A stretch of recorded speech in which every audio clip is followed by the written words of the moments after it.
Luto ako ng Bicol Express, guys. Lagyan ko nitong tofu. I-fry ko muna siya, guys. I-crispy ko siya. Ayan, guys. Then, naka-ready na, guys, ang ating mga ingredients. Ayan. Bawang, sibuyas, sili. Saka ito, guys. Nilaga ko na siya. Kasim. Para matanggal yung mga impurities, guys. Ayan. And then, ito. Milk, coconut cream, alamang. Ayan, guys. Alamang yan. Ayan. Gagamitin natin, guys. Ayan.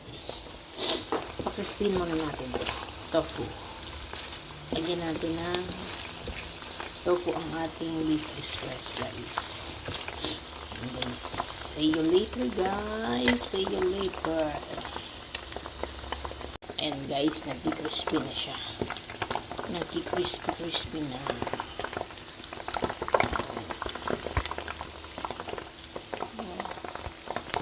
Ayan. Ito may fresh mga cellphone. 0.5. Ito pak na kasi. Kailangan na ng bagong cellphone, guys. Toasted natin siya. Ito toasted natin siya. Toasted tofu.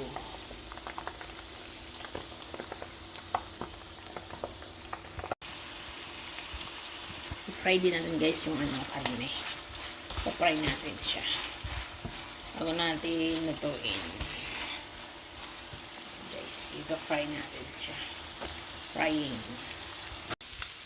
Yan na, guys. Sinusutay na natin siya sa bawang sibuyas.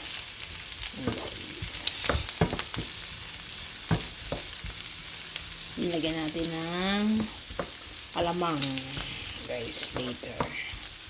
Spray lang natin siya. Hindi ko ma 8.5. Hindi ko mapindot. Sinigay ko na yung alamang.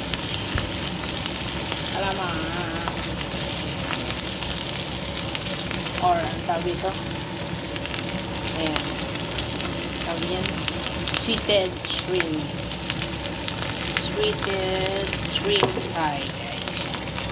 And guys, ang coconut cream. Ayan, guys, coconut cream. Seri natin yung lasa na tatapin na, guys. Lagyan natin ang coconut cream.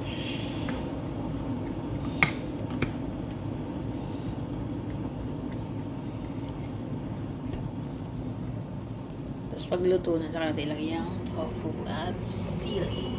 Guys, palambatin muna natin yung lutuin natin mga 10 minutes. Yan, guys, nilagay ko na yung tofu, guys. Ito na ang ating Bicol Express, guys. Yan, Bicol Express. Yan, guys. Yan, guys, lagyan natin Bicol Express with tofu. Ayan, guys. Bicol Express with tofu para may iba naman, guys. Thank you for watching, guys. Bye-bye. Happy lunchtime, everyone.